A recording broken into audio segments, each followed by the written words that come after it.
राधे राधे, हरे कृष्ण। श्री पुरुषोत्तम भगवान की जय। प्रिय श्रोताओं, आज आप सुनेंगे पुरुषोत्तम मास यानी अधिक मास महात्म्य का 11वां अध्याय। उससे पहले जानिए आज के मुहूर्तों के बारे में। आज 27 मई बुधवार को ब्रह्म मुहूर्त सुबह 4:09 से 4:57 तक रहेगा। सूर्योदय होगा सुबह 5:45 पर, सूर्यास्त होगा शाम 7:02 तक। और आज हस्त नक्षत्र सुबह 5:56 तक रहेगा। बाद में चित्रा नक्षत्र प्रारंभ होगा। एकादशी तिथि सुबह 6:22 तक रहेगी। बाद में द्वादशी तिथि प्रारंभ होगी। सिद्धि योग सुबह 3:10 तक रहेगा। इसके बाद में पूरा दिन व्यतिपात योग प्रारंभ हो जाएगा। और राहु काल दोपहर 12 बजे से लेकर 1:30 बजे तक रहेगा। आज व्यतिपात योग बन रहा है और ये बहुत ही दुर्लभ संयोग होता है जब एकादशी के दिन भी पड़े। व्यतिपात योग में किया गया पूजा पाठ, दान पुण्य आदि कर्म 100 सूर्य ग्रहण के दौरान किए गए जप तप के बराबर माना जाता है। इसलिए व्यतिपात योग में आप जितना हो सके भगवान के नाम का स्मरण, जप, भजन, कीर्तन करें और अपनी सामर्थ्य के अनुसार कुछ ना कुछ दान अवश्य दें। अब सुनिए आज का अध्याय। इससे पहले के अध्याय में आपने जाना था कि मेधावी मुनि की कन्या ने दुर्वासा मुनि से पुरुषोत्तम मास की निंदा करते हुए क्या क्या कहा था। तब दुर्वासा मुनि के समझाने पर भी मेधावी मुनि को पुरुषोत्तम मास की महिमा पर कोई विश्वास नहीं हुआ और वह शंकर जी को प्रसन्न करने के लिए कठिन तपस्या में लीन हो गई। इतना वृतांत नारायण जी के मुंह से सुनकर देवर्षि नारद बोले, सब मुनियों को जो भी दुष्कर कर्म है, ऐसा बड़ा भारी तप जो उस कुमारी ने किया है महामुने, हमसे सुनाइए। तब श्री नारायण बोले, हे देवर्षि। इसके बाद ऋषि कन्या ने भगवान शिव, शांत, पंचमुख, सनातन महादेव को चिंतन करके परम दारुण तप आरंभ कर दिया। सर्पों का आभूषण पहने, देव, नंदी, भृंगी आदि गणों से सेवित, 24 तत्वों और तीनों गुणों से युक्त, अष्ट महासिद्धियों तथा प्रकृति और पुरुष से युक्त, अर्धचंद्र से सुशोभित मस्तक वाले, जटाजूट से विराजित भगवान के प्रीत्यर्थ उस बाला ने परम तप आरंभ कर दिया। ग्रीष्म ऋतु के सूर्य होने पर पंचाग्नि के बीच में बैठकर, हेमंत और शिशिर ऋतुओं में ठंडे जल में बैठकर, खुले हुए मुख वाली जल में खिले हुए कमल की तरह शोभित होने लगी। सिर के नीचे फैली हुई काली और नीली अलकों से ढकी हुई वह जल में ऐसी लगने लगी मानो कीचड़ की लता सेवारों के समूह से घिरी हुई हो। ठंड के कारण नाक से निकलती हुई शोभित धुएं की राशि इस तरह दिखाई देने लगी मानो जैसे कमल से मकरंद पार करके भंवरों की पंक्तियां जा रही हो। वर्षा काल में आसन से युक्त चौतरे पर बिना छाया के ही वह सोती थी और सुंदर अंगों वाली वह प्रातः सायं धूमपान करके रहती थी। इस कन्या के इस प्रकार के कठिन तप को सुनकर देवराज इंद्र बहुत चिंतित हो गए। सब देवताओं से दुर्दशा और ऋषियों से इस प्रहणिया हो गए। उस ऋषि कन्या के तप में लगे रहने पर हे राजन, हे क्षत्रिय भूषण, 9000 वर्ष बीत गए। उस बाला के तप से भगवान शंकर ने फिर प्रसन्न होकर उसे अपना इंद्रियातीत निज स्वरूप दिखलाया। भगवान शंकर को देखकर देह में जैसे प्राण आ जाए वैसा ही वह सहसा खड़ी हो गई और तपस्या से दुर्बल होने पर भी वह बाला उस समय हष्ट-पुष्ट हो गई। बहुत वायु और धूप से क्लेश पाई हुई वह शंकर जी को बहुत अच्छी लगी और उस कन्या ने झुककर पार्वती पति शंकर जी को प्रणाम किया। उन विश्ववंदित भगवान का मानसिक उपचारों से पूजन करके और भक्ति युक्त चित्त से जगत के नाथ की स्तुति करने लगी। कन्या कहने लगी, हे पार्वती प्रिय, हे प्राणनाथ, हे प्रभो, हे भर्ग, हे भूतेश, हे गौरीश, हे शंभो, हे सोम सूर्याग्नि नेत्र, हे तमह, हे मेरे आधार, मुंडास्थि मालिन, आपको प्रणाम है, जिसके अंग अनेकों तापों से व्याप्त हैं और परम घोर संसार रूपी समुद्र में डूबा हुआ, दुष्ट सर्पों तथा काल के तीक्ष्ण दांतों से डसा हुआ मनुष्य भी अगर आपकी शरण में आ जाए तो मुक्त हो जाता है। हे विभो, जिन आपने बाणासुर को अपनाया और मरी हुई अलर्क राजा की पत्नी को जिलाया, ऐसे आप हे दयानाथ, भूतेश, चंडीश, भव्य, भवत्राण, मृत्युंजय, प्राणनाथ, हे दक्ष प्रजापति के मख को ध्वंस करने वाले, हे समस्त शत्रुओं के नाशक, हे सदा भक्तों को संसार से छुड़ाने वाले, हे जन्म के हर्ता, हे प्रथम सृष्टि के कर्ता, हे प्राणनाथ, हे पाप के नाश करने वाले, आपको नमस्कार है, अपने सेवक की रक्षा कीजिए। हे राजन, बड़ी भाग्यवती मेधावी की तपस्विनी कन्या इस प्रकार मन से और वाणी से शंकर जी की स्तुति करके चुप हो गई। भगवान श्री कृष्ण आगे बोले कि कन्या द्वारा की हुई स्तुति सुनकर और उसके द्वारा उग्र तप से प्रसन्न मुख कमल सदाशिव कन्या से बोले, हे तपस्विनी, तेरा कल्याण हो, तेरे मन में जो अभीष्ट हो वो वर तू मांग ले। हे महाभागे, मैं प्रसन्न हूं, तू दुख मत कर। ऐसा भगवान शंकर का वचन सुनकर वह कुमारी अत्यंत आनंद को प्राप्त हुई और हे राजन, प्रसन्न हुए सदाशिव से वह बोली कि हे दीनानाथ, हे दया सिंधु, अगर आप मेरे ऊपर प्रसन्न हैं तो हे प्रभु, मेरी कामना पूर्ण करने में देर मत कीजिए। हे महादेव, मुझको पति दीजिए, पति दीजिए, पति दीजिए। मैं पति चाहती हूँ, मुझे पति दीजिए। मैंने इसके सिवा अपने हृदय में और कुछ नहीं सोचा है। वह ऋषि कन्या इस प्रकार महादेव से कहकर चुप हो गई। तब ये सुनकर महादेव जी उससे बोले, हे मुनि कन्ये, तूने जैसा अपने मुख से कहा है वैसा ही होगा, क्योंकि तूने 5 बार पति मांगा है। इसलिए हे सुंदरी, तेरे 5 पति होंगे और वे 5 वीर, सर्वधर्म वेत्ता, सज्जन, सत्य पराक्रमी, यज्ञ करने वाले, अपने गुणों से प्रसिद्ध, सत्य प्रसिद्ध, जितेंद्रिय, तेरा मुख देखने वाले, सभी क्षत्रिय और गुणवान होंगे। भगवान श्री कृष्ण आगे अर्जुन से बोले, न तो अधिक प्रिय न तो अधिक अप्रिय। ऐसे महादेव के वचन को सुनकर बोलने में चतुरा कन्या झुककर बोली, हे गिरिजाकांत सदाशिव, संसार में एक स्त्री का एक ही पति होता है, इसलिए 5 पति का वर देकर आप लोक में मेरी हंसी मत कराइए।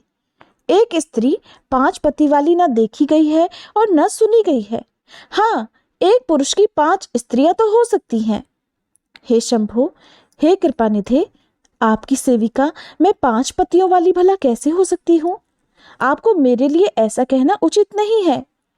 आपकी सेविका होने के कारण जो लज्जा मुझे हो रही है वह अपने को ही समझिए। कन्या के ऐसे वचन सुनकर शंकर जी फिर से उससे बोले, हे भीरू, इस जन्म में तुझे पति सुख नहीं मिलेगा। दूसरे जन्म में जब तू तपोबल से बिना योनि के उत्पन्न होगी तब पति सुख को भोगकर इसके बाद परम पद को प्राप्त होगी, क्योंकि मेरी प्रिय मूर्ति दुर्वासा का तूने पहले ही अपमान कर दिया है। हे सुभ्रु, वह दुर्वासा यदि क्रोध करें तो ये तीनों भुवनों को जला सकते हैं, सो तूने अभिमानवश ब्रह्म तेज का मर्दन किया है। जिस अधिमास को भगवान कृष्ण ने अपना ऐश्वर्य दे दिया, उस भगवान के प्रिय पुरुषोत्तम मास का व्रत तूने नहीं किया। मैं ब्रह्मा आदि से लेकर सब देवता, नारद आदि से लेकर सब तपस्वी, जिसकी आज्ञा सदा मानते चले आए हैं, हे बाले, उसकी आज्ञा का कौन उल्लंघन करता है? लोक पूजित पुरुषोत्तम मास की दुर्वासा की आज्ञा से तूने पूजा नहीं की। हे मूर्खे द्विजात्मजे, इसीलिए तेरे 5 पति होंगे। हे बाले, पुरुषोत्तम मास के अनादर करने से अब अन्यथा नहीं हो सकता है। जो उस पुरुषोत्तम की निंदा करता है वह रौरव नरक का भागी होता है। पुरुषोत्तम का अपमान करने वाले को विपरीत फल ही मिलता है, ये बात कभी झूठी नहीं हो सकती। पुरुषोत्तम के जो भक्त हैं वे पुत्र, पौत्र और धन वाले होते हैं और वे इस लोक को तथा परलोक की सिद्धि को प्राप्त हुए हैं, प्राप्त होंगे और प्राप्त हो रहे हैं। और हम सब देवता लोग भी पुरुषोत्तम की सेवा ही करने वाले हैं। जिस पुरुषोत्तम मास में व्रताधिक से पुरुषोत्तम भगवान शीघ्र ही प्रसन्न हो जाते हैं, उस सेवा करने योग्य मास को हे सुमध्य में हम लोग कैसे न पूजें? उचित और अनुचित विचार की चर्चा करने वाले अतएव अनुकरणी जो मुनि हैं, उन अति उत्कट श्रेष्ठ तपस्वी पुरुषों का वचन कैसे मिथ्या हो सकता है, कहो? इस प्रकार कहते हुए भगवान नीलकंठ शीघ्र ही अंतर्ध्यान हो गए और वह बाला यूथ से भ्रष्ट हिरणे की तरह चकित सी रह गई। श्री सूत जी शौनक आदि ऋषियों से बोले, हे ऋषियों, रेखा सदृश चंद्रमा से युक्त मस्तक वाले सदाशिव जब उत्तर दिशा की तरफ चले गए, तब वृत्तासुर को मारकर जैसे देवराज इंद्र को चिंता हुई थी, ठीक उसी प्रकार मुनिराज की उस कन्या को अब चिंता होने लगी। इसके बाद जो कुछ भी हुआ उसका वृतांत आप सभी अगले अध्याय में जरूर सुनिएगा। अब सुनिए सीता नित्यनेम की कहानी। ये कहानी सीता माता कहती थी और भगवान श्री राम इसे सुना करते थे। एक दिन भगवान को किसी काम से बाहर जाना पड़ गया तो सीता माता कहने लगी, प्रभु मेरा तो 12 वर्ष का नित्यनेम है और अब आप बाहर जाएंगे तो मैं अपनी कहानी किसे सुनाऊंगी। तब भगवान राम जी ने कहा कि तुम कुएं की पाल पर जाकर बैठ जाना और वहां जो औरतें पानी भरने आएंगी उन्हें अपनी कहानी सुना देना। सीता माता भगवान के कहे अनुसार कुएं की पाल पर जाकर बैठ गई। तभी एक स्त्री आई जिसने रेशम जरी की साड़ी पहन रखी थी और सोने का घड़ा ले रखा था। सीता माता ने उसे देखा तो कहने लगी कि बहन मेरा 12 वर्ष का नित्यनेम सुन लो। तब वह स्त्री बोली, मैं तुम्हारा नित्यनेम सुनूंगी तो मुझे तो घर जाने में देर हो जाएगी, फिर मेरी सास मुझसे लड़ेगी। उसने कहानी नहीं सुनी और चली गई। घर जाते ही उसकी रेशम जरी की साड़ी फट गई, सोने का घड़ा मिट्टी के घड़े में बदल गया। ये सब देखकर सासू माँ ने पूछा, अरे बहू ये किसका दोष अपने सिर पर लगाकर आई हो। तब बहू ने कहा कि माँ जी कुएं पर एक औरत बैठी थी, उसने कहानी सुनने के लिए कहा लेकिन मैंने नहीं सुनी, जिसका ये फल मुझे मिला है। अब बहू की बात सुनकर अगले दिन वही साड़ी और घड़ा लेकर सास कुएं की पाल पर गई। सास को वहीं पर सीता माता बैठी मिली तो सीता माता ने उससे भी कहा कि बहन मेरी कहानी सुन लीजिए। सास बोली कि एक बार छोड़, मैं तो 4 बार कहानी सुन लूंगी। तब सीता माता ने कहना शुरू किया, राम आए लक्ष्मण आए, देश के पुजारी आए, नित नेम का नेम लाए, आओ राम बैठो राम, तपी रसोई जीमो राम, माखन मिश्री खाओ राम, दूध बताशा पियो राम, सूत के पलका मोठो राम, शाल दुशाला पोठो राम, शाल दुशाला ओढ़ो राम, जब बोलूं जब राम ही राम, राम संवारे सबके काम, खाली घर भंडार भरेंगे, सबका बेड़ा पार करेंगे, श्री राम जय जय राम। सास बोली कि बहन कहानी तो बहुत अच्छी लगी। कहानी सुनकर सास घर चली गई और उसकी वह साड़ी फिर से रेशम जरी की बन गई और मिट्टी का घड़ा भी सोने के घड़े में बदल गया। ये सब देखकर बहू बोली, माँ जी आपने ये सब कैसे किया। सास ने कहा, बहू तू तो दोष लगा के आई थी और मैं अब दोष उतार कर आ रही हूँ। बहू ने हैरान होकर फिर पूछा कि तो माँ जी वो कुएं वाली स्त्री कौन है। सास बोली, वे तो साक्षात सीता माता थी, वे पुराने से नया कर देती हैं, खाली घर में भंडार भर देती हैं, वह लक्ष्मी जी का वास घर में कर देती हैं, व्यक्ति की जो भी इच्छा हो उसे पूरा कर देती हैं। तब बहू बोली, माँ जी फिर तो ऐसी कहानी मुझे भी सुना दीजिए। सास बोली कि ठीक है तुम भी सुनो। फिर सास ने कहानी शुरू की, राम आए लक्ष्मण आए, देश के पुजारी आए, नित नेम का नेम लाए, आओ राम बैठो राम, तपी रसोई जीमो राम, माखन मिश्री खाओ राम, दूध बताशा पियो राम, सूत के पलका मोठो राम, शाल दुशाला पोठो राम, शाल दुशाला ओढ़ो राम, जब बोलूं जब राम ही राम, राम सवारे सबके काम, खाली घर भंडार भरेंगे, सबका बेड़ा पार करेंगे, श्री राम जय जय राम। कहानी सुनकर बहू बोली, माँ जी कहानी तो बहुत अच्छी है। सास ने कहा, ठीक है अब तो हम इस कहानी को रोज कहा करेंगे। अब सास बहू रोज सवेरे उठती, नहाती धोती और पूजा करने के बाद नित्य नेम की सीता माता की कहानी कहती। एक दिन उनके यहाँ पड़ोस की एक औरत आई और बोली, बहन जरा सी आँच तो देना। तो वे बोली कि आँच तो अभी तक हमने जलाई ही नहीं। पड़ोसन ने पूछा, तो फिर तुम सुबह 4 बजे से उठकर कर क्या रही हो। उन्होंने बताया कि सुबह उठकर हम तो पहले पूजा करते हैं, फिर सीता माता की नित्य नेम की कहानी कहते हैं। पड़ोसन ने उनकी बात सुनकर फिर पूछा, सीता माता की कहानी कहने से तुम्हें क्या मिला। तब वे बोली कि इनकी कहानी कहने से घर में भंडार भर जाते हैं, सारे काम सिद्ध हो जाते हैं, मन की इच्छा भी पूरी होती है। पड़ोसन बोली कि बहन फिर तो ऐसी कहानी मुझे भी सुना दो। वह बोली ठीक है, तो फिर तुम भी ये कहानी सुन लो। राम आए लक्ष्मण आए, देश के पुजारी आए, नित नेम का नेम लाए। आओ राम बैठो राम, तपी रसोई जीमो राम, माखन मिश्री खाओ राम, दूध बताशा पियो राम, सूत के पलका मोठो राम, शाल दुशाला पोठो राम, शाल दुशाला ओढ़ो राम। जब बोलूं जब राम ही राम, राम संवारे सबके काम, खाली घर भंडार भरेंगे, सबका बेड़ा पार करेंगे। श्री राम जय जय राम। सारी कहानी सुनने के बाद पड़ोसन कहने लगी बहन कहानी तो मुझे बहुत अच्छी लगी।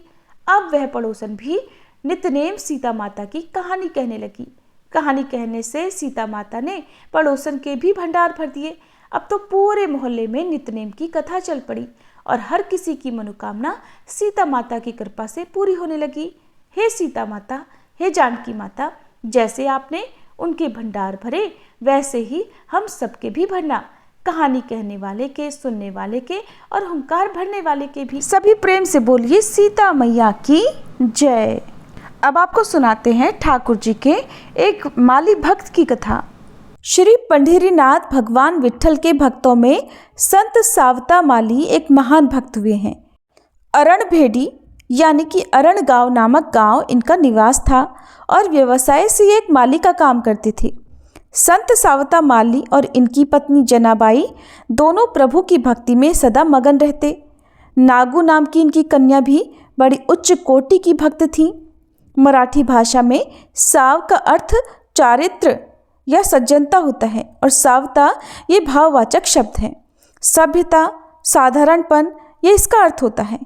संत जी हमेशा कहते और मानते थे कि ये बाग भगवान के हैं और भगवान ने हमें इसकी देख रेख हेतु नियुक्त किया हुआ है। बाग में तरह तरह के फल, सब्जियां और फूल लगे हुए थे। बाग में वारकरी यानी कि वैष्णवों द्वारा पंढरपुर पैदल यात्रा यात्रियों और बहुत से लोगों का आना जाना लगा रहता था, क्योंकि संत सावता माली की जो बगिया थी वो थी ही ऐसी। एक दिन गांव के एक व्यक्ति ने गांव में बात फैला दी कि सावता माली नास्तिक है, वो कभी भगवान का दर्शन करने नहीं जाता और पंढरपुर यात्रा को तो बिल्कुल भी नहीं जाता। उसके बाग के फल सब्जी खाना महापाप है और उससे बोलना भी पाप ही है। धीरे धीरे संत जी के बाग में वारकरी भक्तों का आना जाना बंद हो गया और वे लोग बाग के सामने से निकलते तो परंतु अब बगीचे के अंदर नहीं जाते थे। इस बात से सावता माली की पुत्री भक्ता नागू बहुत दुखी रहने लगी। एक दिन कुछ वारकरी पंढरपुर यात्रा पर निकले थे और बाग के सामने से निकलते समय नागू ने उनसे पूछ लिया, अब आप बाग में क्यों नहीं आते हैं? तो उन लोगों ने कहा, सावता माली पंढरपुर के रास्ते पर ही पास में रहता है, किंतु फिर भी दर्शन को नहीं आता। वो पक्का प्रपंच में फंस गया है, उसको परमार्थ नहीं चाहिए। मुख में विट्ठल राम कृष्ण हरि नाम तो लेता है, परंतु प्रभु के दर्शन को नहीं जाता। हम क्यों आए उसके बगीचे के अंदर? तब भक्ता नागू ने अपने पिता से कहा, पिताजी हम लोग क्यों नहीं जाते?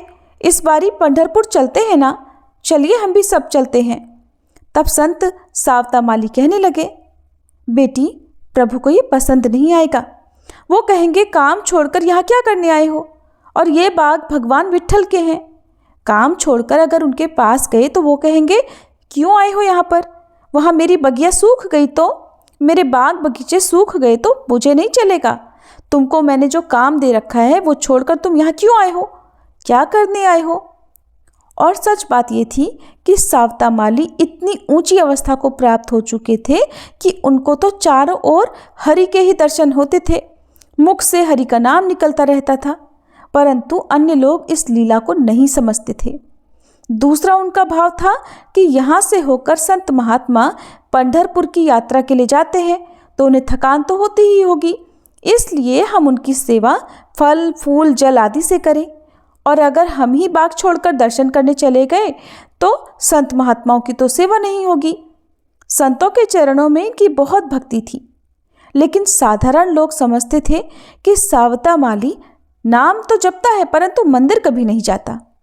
एक दिन उनकी कन्या नागू बाहर खेलने निकल गई। उसने कुछ सोच विचार किया और फिर अंदर आकर बोली, पिताजी हम नहीं जाएंगे पंढरपुर, पर बिट्ठू को तो यहाँ बुला लीजिए। प्यार से नागू भगवान को धन्या, विट्ठू, विठुराय ऐसे नामों से पुकारा करती। नागू निरंतर अपने पिता से पूछा करती, बाबा इस बाग का स्वामी वो विट्ठू है ना? तब वो फिर बाग में कभी पधारता क्यों नहीं? सावता माली को अपनी कन्या के प्रति बड़ा कौतुक लगा। छोटे छोटे बच्चे नादानी में इस तरह की बातें कह ही देते हैं, और छोटे बच्चों के मन में जो भगवान के प्रति भक्ति होती है ना, वो बहुत सच्ची होती है। तो इस तरह से जो नागू थी, जो भक्ता नागू थी, वो अपने पिताजी से इस तरह की बातें किया करती थी। तो अपनी पुत्री के इस तरह के प्रश्नों को सुनकर सावता माली को अपनी कन्या के प्रति बड़ा कौतुक लगा। उन्होंने अपनी बेटी को प्यार से अपने पास बिठाया और कहने लगे, बेटी वो तो समस्त जगत के पालन करता है, उनको बहुत काम होता है, परंतु जब भी उनको समय मिलेगा ना, वो अवश्य आएंगे हमारे बगीचे में। फिर एक दिन की बात है, कुछ वारकरी संत और यात्री पंढरपुर यात्रा पर प्रभु से भेंट करने के लिए निकले। भक्ता नागू को जैसे ही इस बात का पता चला तो उसने एक टोकरी में कुछ गाजर और मूली भर दिए। उसने उन वारकरी भक्तों से कहा, भैया ये नैवेद्य मेरे विठुराय को ले जाकर दे दोगे क्या? उसको कहना कि ये सब्जी, ये फल उसके ही बगीचे के हैं। बहुत से वारकरी तो रुके ही नहीं, अनदेखा करके चले गए, क्योंकि वे तो यही समझते थे कि सावता माली नास्तिक है और उसके बाग बगीचे के फल ना तो खाने हैं ना ही स्पर्श करने हैं। आने जाने वाले कुछ वारकरियों ने उस भक्ता का मजाक उड़ाया और कहा, छी, मूली और गाजर ये लेकर जाए।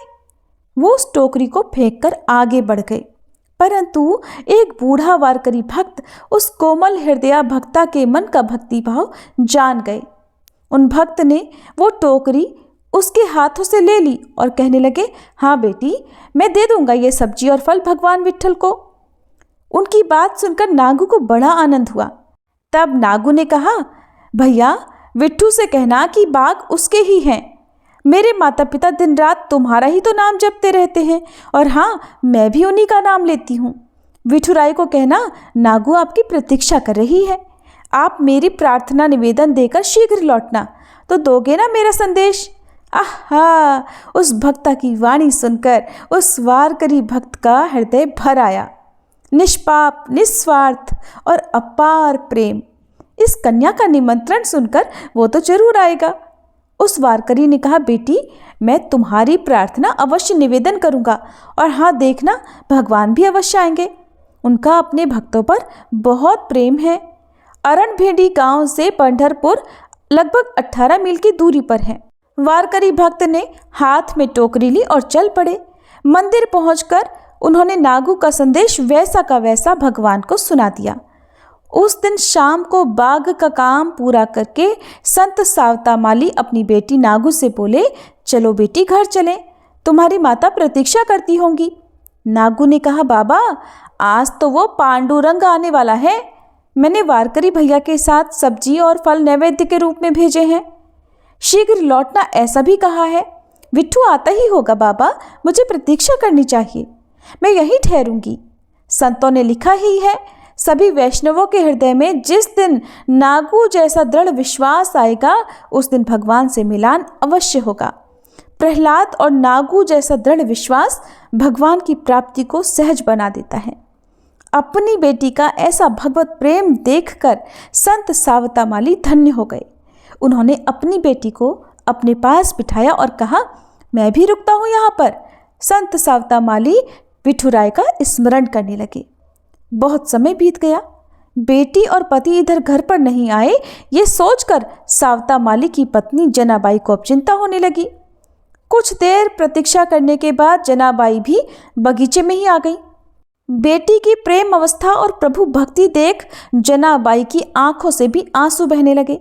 सब परिवार सुध-बुध खोकर प्रभु का स्मरण करने में मगन हो गए।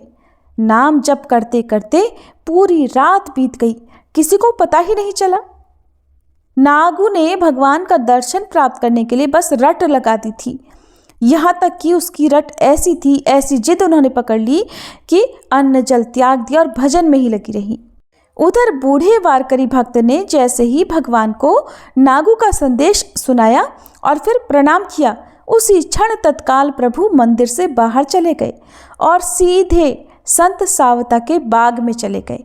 सावता माली के पास जब प्रभु आए तब प्रभु के दर्शन केवल सावता माली को ही हुए थे। उन्हें देखकर संत जी ने विचार किया कि अब इस सुंदर विट्ठू को कहाँ रखें और क्या करें। आहा, ऐसी हलचल उनके मन में होने लगी। अब श्री कृष्ण तो नटवर हैं, उनकी लीला को भला कौन समझ सके। प्रभु ने विचित्र लीला की और भगवान पांडुरंग कृष्ण बोले, बाबा बाबा, मेरे पीछे लोग पड़ गए हैं, आप हमको कहीं छुपा लो ना। संत जी ने यहाँ देखा वहाँ देखा कि कहाँ छुपाए, परंतु बगीचा तो खुला था, छुपने की जगह थी ही नहीं। संत तो सरल हृदय और भोले होते हैं। बिना कुछ सोच विचार के संत सावता माली ने सब्जी काटने का खुरपा लेकर अपने हृदय और पेट के बीच वाले हिस्से को ही चीर दिया। भगवान पांडुरंग ने अति लघु रूप धारण कर लिया और जाकर सीधा संत सावता माली के हृदय में जाकर बैठ गए। भगवान भी तरह तरह की रंग बिरंगी लीलाएं करते हैं। भगवान को संत जी के हृदय में रहना बड़ा अच्छा लगा। प्रभु हृदय में विलीन हो गए। संत निरंतर अपने हृदय में उस दिव्य ज्योति का दर्शन करने लगे। उनको दर्शन तो आत्म रूप से होता रहता, परंतु संत जी सोचने लगे कि अब हमारी बेटी और हमारी पत्नी को भला दर्शन कैसे हो। भगवान का साकार रूप तो मेरे हृदय में ही विलीन होकर निराकार हो गया। अब उस कृष्ण के रस स्वरूप को प्रकट करके बेटी और पत्नी को दर्शन कैसे कराएं। संतों का शरीर ही एक मंदिर है। उनके हृदय में भगवान और भक्ति देवी का निवास होता है। अंग अंग में तीर्थ विराजते हैं। संत केवल मंदिर में ही नहीं, अपितु कण कण में भगवान का दर्शन करते हैं। इस बात की प्रतीक्षा करने के लिए भगवान ने फिर एक लीला की। पंढरपुर में उस दिन बहुत से वारकरी भक्तों का समूह मंदिर में आया, लेकिन प्रभु वहां दिखाई ही नहीं दिए। अब किसी की समझ में कुछ भी नहीं आ रहा था। बाद में श्री निवृत्तिनाथ, ज्ञानदेव, सोपान देव, मुक्ताबाई आदि अनेक महान संत भी उस दिन भगवान विट्ठल के दर्शन के लिए पंढरपुर में मंदिर में पधारे। अंदर जाकर देखा तो भगवान तो मंदिर में है ही नहीं। अब भगवान को ढूंढे कैसे। संत श्री ज्ञानदेव जी ने कुछ क्षण ध्यान लगाया और कहा, चलो भगवान अरणगांव में कहीं गए हुए हैं। भगवान के कंठ में तो तुलसी हार होता ही है, अंगों से भी सुंदर सुगंधी आती है। सुगंध के पीछे पीछे चलकर ही पता लग जाएगा कि भगवान कहाँ है। अब क्या हुआ कि सब संत मंडली तुलसी की सुगंध सूंघते सूंघते चले जा रहे हैं। चलते चलते आ पहुंचे श्री सावता माली जी के ही बगीचे में, और नागू उस समय सावता माली की गोद में सिर रखकर विरह में विट्ठल स्मरण कर रही थी। संतों को देखकर सावता माली आनंद में भर गए और कहने लगे, आज हमारा भाग्य बड़ा है, हम धन्य हो गए। संतों के चरण से आज हमारा घर पावन हो गया। तब नामदेव जी ने कहा, बाबा आपका भाग्य तो बड़ा है ही, हमारे चरण यहाँ पधारे हैं इसलिए नहीं, बल्कि इसलिए कि भगवान पांडुरंग यहाँ आए। बताओ तो जरा हमारे प्रभु कहाँ हैं। संत सावता माली कहने लगे, मैं तो स्वयं प्रभु की प्रतीक्षा कर रहा हूँ। मेरी ये पुत्री 4 दिनों से अन्न जल त्याग कर भगवान के आने की आस लगाए बैठी है। तब नामदेव जी ने कहा, कुछ भी मत बोलो, ज्ञानदेव जी ने कहा है प्रभु यहीं पर है, असत्य कैसे होगा। बताओ तुमने प्रभु को कहाँ छुपाया है। तब सावता माली ने कहा, मैं प्रभु को कहाँ छुपाऊं, और प्रभु क्या कहीं छुपकर रहने वाले हैं, वो क्यों छुपेंगे। और अगर भगवान छुपे ही होंगे तो फिर मेरे हृदय में ही होंगे ना, दूसरी जगह कहाँ होंगे भला। मुझे तो प्रभु सर्वत्र दिखते हैं, वो तो कण कण में व्याप्त है। ये फूल पौधे ये सब उनके ही तो रूप हैं। ज्ञानदेव जी बोले, वाह वाह, यहाँ विट्ठल छुपे ही नहीं, यहाँ तो विट्ठल सर्वत्र बिखरे हैं सुगंध की तरह। सावता माली बोले, ज्ञानदेव जी भगवान का निराकार सर्वव्यापक रूप मेरे और आपके लिए अच्छा है, परंतु हमारी पुत्री नागू का समाधान कैसे हो। उसको तो सगुण साकार रूप ही प्रिय है। इसने तो विट्ठल दर्शन की रट लगा रखी है और 4 दिनों से अन्न जल कुछ भी नहीं लिया। अब इस बालिका का समाधान मैं कैसे करूं। नामदेव जी कहने लगे, अभी तो आपने कहा भगवान आपके हृदय में है। सावता माली ने कहा, हाँ, ये भी सत्य है। नामदेव जी, फिर यहाँ वहाँ क्यों ढूंढना? आपने अच्छी याद दिलाई। अब सावता माली ने साग फल काटने वाला खुरपा उठाया और खच्च से अपनी छाती पर मारा और कहा, पांडुरंग, विठल, मेरे हृदय से बाहर आ जाओ और साकार रूप में दर्शन दो। उनके हृदय से देखते ही देखते एक तेजस्वी प्रकाश निकला और संपूर्ण बाग में तुलसी की दिव्य सुगंधि व्याप्त हो गई। भगवान वहीं प्रकट हो गए और संत सावता माली मूर्छित हो गए। प्रभु ने अपनी कृपा दृष्टि से उनकी मूर्छा दूर की। भगवान प्रकट हुए तब नागू भागकर प्रभु के पास गई और उनसे लिपट गई। नागू ने कहा, विट्ठू, विट्ठू, तुम आ गए। देखो पिताजी, विट्ठू आ गया, धनी आ गया। मुझे पता था वो अवश्य आएगा। सब संत मंडली ने हरिनाम संकीर्तन किया। उसके बाद सावता माली ने संतों और प्रभु को भोजन प्रसाद पवाया। भगवान ने अपनी गोद में नागू को बिठाकर प्रसाद पवाया। तब नागू ने कहा, विट्ठू, देखो अब कहीं जाना नहीं।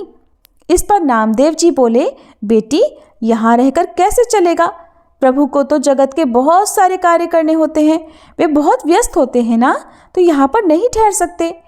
तब नागू ने कहा, हाँ, ये भी ठीक ही है, परंतु बीच बीच में आते जरूर रहना, और ये बाग आपका ही तो है और हम सब आपके सेवक हैं। आओगे ना विट्ठू? भगवान कहने लगे, हाँ हाँ, क्यों नहीं आऊँगा। तुमने याद किया ना, तब तब आ जाऊँगा। तुम्हारे प्रेम में बंधकर तो मुझे आना ही पड़ेगा। सावता माली जनाबाई को प्रभु ने आशीर्वाद दिया और नागू को लाड़ लड़ाकर प्रभु वहीं अंतर्ध्यान हो गए।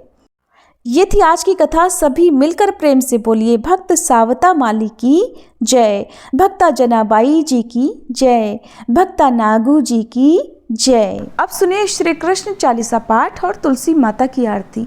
बंशी शोभित कर मधुर, नील जलद तन श्याम, अरुण अधर जनु बिंबा फल, नयन कमल अभिराम, पूर्ण इंद्र अरविंद मुख, पीतांबर शुभ साज, जय मन मोहन मदन छवि, कृष्ण चंद्र महाराज। जय यदुनंदन, जय जगवंदन, जय वसुदेव देवकी नंदन, जय यशोदासुत नंद दुलारे, जय प्रभु भक्तन के धृगतारे, जय नट नागर नाग नथैया, कृष्ण कन्हैया धेनु चरैया, पुनि नख पर प्रभु गिरवर धारो, आओ दीनन कष्ट निवारो, वंशी मधुर अधर धरि तेरी, होवे पूर्ण मनोरथ मेरो, आओ हरि पुनि माखन चाखो, आज लाज भारत की राखो, गोल कपोल चिबुक अरुणारे, मृदु मुस्कान मोहिनी डारे, रंजित राजीव नयन विशाला, मोर मुकुट वैजंती माला, कुंडल श्रवण पीत पट आछे, कटी किंकणी काछन काछे, नील जलज सुंदर तन सोहे, छवि लखि सुर नर मुनि मन मोहे, मस्तक तिलक अलक घुंघराले, आओ कृष्ण बांसुरी वाले, करी पय पान पूत नहीं तार्यो, अका बका कागा सुर मार्यो, मधुवन जलत अग्नि जब ज्वाला, भय शीतल लखि तहि नंद लाला, सुरपति जब ब्रज चढ़ियो रिसाई, मसूर धार वारी वर्षाई, लगत लगत ब्रज चहन बहायो, गोवर्धन नख धारी बचायो, लखि यशोदा मन भ्रम अधिकाई, मुख मह 14 भुवन दिखाई, दुष्ट कंस अति उधम मचायो, कोटि कमल जब फूल मंगायो, नाथी काली यही तब तुम लीन्हे, चरण चिन्ह दे निर्भय कीन्हे, करी गोपिन संग रास विलासा, सबकी पूरण करी अभिलाषा, केतिक मह असुर संग हार्यो, कंस ही केस पकड़ दे मार्यो, मात पिता की बंदी छुड़ाई, उग्रसेन कह राज दिलाई। मही से मृतक छहु सुत लायो, मातु देव की शोक मिटायो। भौमासुर मुर दैत्य संहारो, लाए षटदश सहस कुमारो। दे भी नहीं तृण चीर संहारा, जरा सिंधु राक्षस कह मारा। असुर बकासुर आदिक मार्यो, भक्तन के तब कष्ट निवार्यो। दीन सुदामा के दुख टार्यो, तंदुल 3 मूठ मुख डार्यो। प्रेम के साग विदुर घर मांगे, दुर्योधन के मेवा त्यागे। लखी प्रेम की महिमा भारी, ऐसे श्याम दीन हितकारी। भारत के पारथ रथ हाके, लिए चक्र कर नहीं बल ताके। निज गीता के ज्ञान सुनाए, भक्तन हृदय सुधा वर्षाए। मीरा थी ऐसी मत वाली, विष पी गई बजा कर ताली। राना भेजा सांप पिटारी, शालिग्राम बने बनवारी। निज माया तुम विधि ही दिखायो, उरते संशय सकल मिटायो। तब शत निंदा करि तत्काला, जीवन मुक्त भयो शिशुपाला। जब ही द्रौपदी टेर लगाई, दीनानाथ लाज अब जाई। तुरत ही वसन बने नंदलाला, बढ़े चीर भय अरि मुँह काला। असनाथ के नाथ कन्हैया, डूबत भंवर बचावत नैया। सुंदर दास आस उरधारी, दया दृष्टि की जय बनवारी। नाथ सकल मम कुमति निवारो, क्षमहु बेगी अपराध हमारो।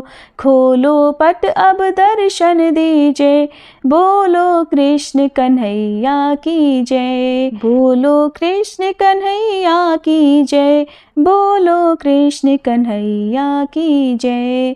ये चालीसा कृष्ण का पाठ करे उरधारी, अष्ट सिद्धि नवनिधि फल लहे पदार्थ चारी।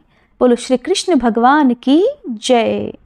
तुलसी महारानी नमो नमो, हरि की पटरानी नमो नमो। धन तुलसी पूरण तप कीनो, धन तुलसी पूरण तप कीनो। शालिग्राम बनी पटरानी नमो नमो, तुलसी महारानी नमो नमो। जाके पत्र मंजरी कोमल, जाके पत्र मंजरी कोमल। श्रीपति कमल चरण लपटानी नमो नमो, तुलसी महारानी नमो नमो। धूप दीप नैवेद्य आरती, धूप दीप नैवेद्य आरती। पुष्पन की वर्षा वर्षानी नमो नमो, तुलसी महारानी नमो नमो। 56 भोग 3600 व्यंजन, 56 भोग 3600 व्यंजन। बिन तुलसी हरि एक न मानी नमो नमो, बिन तुलसी हरि एक न मानी नमो नमो। तुलसी महारानी नमो नमो। सभी सखी मैया तेरो यश गावे, सभी सखी मैया तेरो यश गावे। भक्ति दान दीजे महारानी नमो नमो, तुलसी महारानी नमो नमो। हरि की पटरानी नमो नमो, तुलसी महारानी नमो नमो। तुलसी मैया की जय।